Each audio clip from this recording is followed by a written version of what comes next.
Back before Discord was really a big thing for the Total War Warhammer community, I used to get replays pretty frequently by email. I don't so much anymore, but Scryrat actually did submit this one to my email, which, you know, I just found, for some reason, very charming. And also what I found charming is this build, because, I mean, look at this. Look at this. Look at the amount of flamethrowers there are here.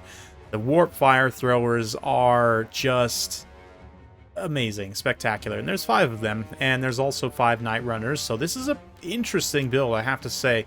Plenty of Rat Ogres to protect. You need those in order to protect this many ranged units, certainly. And he's also got some Triads here for anti-large, and then Morskatar's Hellion. The Lord is Lord Skrulk, who can provide some more bodies in here if he took the summon. Let's see, spells, Vermintide, Wither. Interesting. This is kind of an old school build, and I actually really like it. Wither, in combination with some of these units, like, you know, Warpfire throwers, for example, you know, one of their main downsides, they don't have the best AP values in the world against a faction where you might see a mix of armored units, although right now, probably tending more towards the armored side. It definitely can work out pretty well. And they're very interesting stuff. So, let's see. Initially, we're going to see these Harpies make a quick kind of panic Vanguard attack, and that's going to go pretty poorly for them. Whereas the Dark Elf build here is we've got Dark Riders with crossbows, some Black Ark Corsairs, some Dark Shards as well, and Malekith up on the Dragon. So, yeah, I will say initially as well, Scryrat's positioning is really good in that if you keep arcs of fire up, you can see how all these units are in a position to kind of mutually support one another, right? Yeah, like there's overlapping arcs of fire, so anywhere the Dark Elves charge in, they're going to be shot potentially by multiple units, and the kind of defensive units are close enough that they can respond pretty quickly. Like there might still be some damage and some charges, and I will say this build seems like it might be a little bit vulnerable to like a cavalry-centric. If you were to take maybe like the sort of meta, like 4 Cold Ones plus Scourge Runner Chariots maybe in this matchup might give this build a little bit more trouble. But it's definitely really interesting to see this many Warpfire throwers, and I'd be curious, you know, given that the Warpfire throwers just overall DPS is pretty good, especially if you throw Wither, given it is AoE. I think, if I just double check real quick, if you upcast it, yeah, so it's basically like AoE Plague of Rust, which is pretty good. Like, I think a lot of people probably sleep on that spell.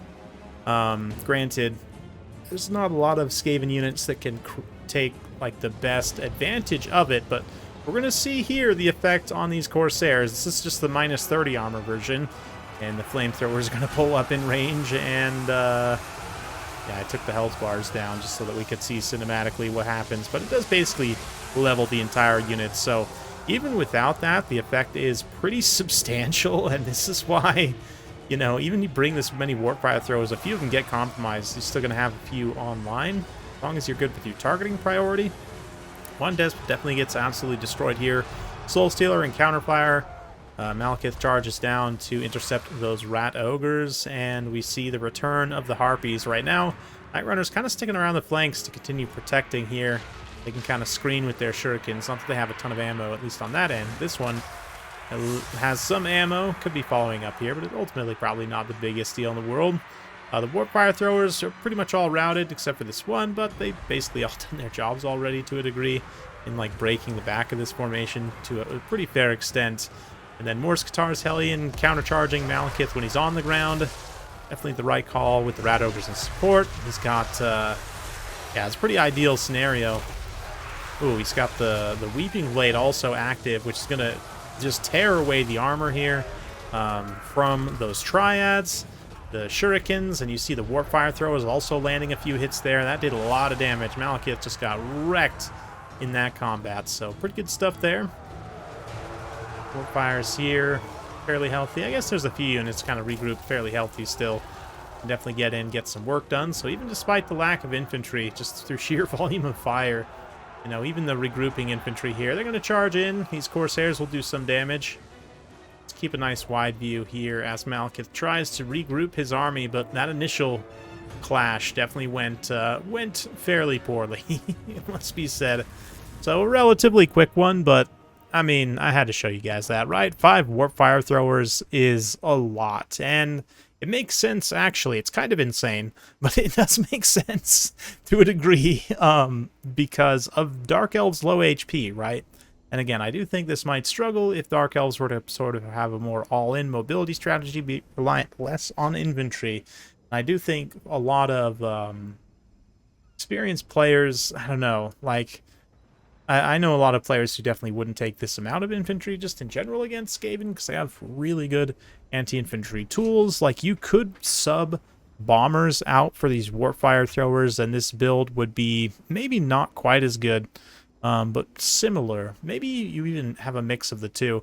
One benefit I will say of the warpfire throwers that was demonstrated here immediately at the start of the replay is that they can shoot in the air, and can take out flying units. Like, I would imagine, actually I haven't tested them against Furies in quite some time, but basically the same as Harpies, right? I'd imagine they'd be pretty good at shooting down Furies, and so, unlike Globadiers, who do have a problem shooting flying units, and while they technically can, they don't really do a great job of it. You might end up friendly firing a bunch of stuff, so it's not necessarily super advisable. Maybe they're better in that context. Definitely don't have... The Warpfire throwers don't have the armor piercing of the Globadiers, but that is sort of a difference you could definitely tweak. I think you're also limited. I don't know, is it 4 Globadiers? I don't know if there is a specific limit in the rule set these days, or is it if it's just unit caps. I think it's 4, I want to say. But yeah, you know, 4. Maybe you bring an extra Warpfire thrower or 2. Night Runners are also pretty nice choice in general as kind of a support unit. This is a lot to be relying on them, and again, that's one thing you could perhaps switch up if you wanted to fine-tune this a little bit, is cut one of these Night Runners and maybe just take some chaff, some Skaven Slave Spears or something to screen a little bit sort of the light cavalry, or even just provide some extra bodies to like bog down like the heavy cavalry. Caster-wise as well, Skrulk's good, and having the summons, especially for something like this where you don't have a lot of traditional infantry, is nice. You could definitely go with the Grace here as well, if you wanted to take Ruin instead. Or Ikit. Let's look at cost here. One benefit of Skrulk is that he is pretty cheap. Yeah, I mean, I think he did have both of the items there, which I'm not sure these days if... Is Liber Bubonicus actually worth taking? Not 100% sure on that, but even if you have, like, what did you have? Wither and Vermintide, Plague Rash, if you're not spamming a ton, I don't know if you necessarily want to keep this just for cost optimization. Definitely want Aura of Pestilence. Underground's pretty good for a Skaven to have. So yeah, not a lot for him. 17, basically 1800 is pretty decent. You look at some other, like, Caster Lords, right? Ikit is going to be pretty expensive, typically, depending on how you kit him out. Yeah, just on the Doom Wheel, he's already pushing that cost without any spells or anything. So, like, Flayer Ikit also definitely a good call with Flensing Ruin. Obviously, it's going to limit you in your width a little bit because you're not getting the summons, but then you do have the Grace here. Sorry, that's the Warlock Master. Grace here is over here. And of course, Lore of Plague, Lore of Ruin, get the benefit of the dreaded 13th if you want it. I'm personally a big fan of this in some matchups. Dark Elves, I could maybe understand not taking it because their armor-piercing crossbows are somewhat threatening, but in a build like that, I would think you're going to have enough other targets to try and shoot at. But, I mean, you could definitely get this guy on the bell for a relatively similar cost. You are losing the damage. Yeah, this is also another one that people might forget exists. The Warp Storm Scroll is really nice against factions that have Furies or Harpies. Basically just, like, kills them. Maybe not kills them, but does some damage and slows them down. I don't know. Only one-time use. Maybe isn't that good. If this had, like, 2 charges, it'd probably be actually very good against those type of units. But anyway. Yeah, you can get this guy for around a similar cost. Maybe if not even a little cheaper, even with the mount and everything taken into account. So that's definitely something to consider here. But yeah, Skrulk overall, not a bad lore choice. He's definitely okay. And yeah, the 5 Warpfire throwers, they're cheaper than Globadiers. That's another consideration as well. So again, with that Wither, like, do you actually need the armor piercing of the Globadiers?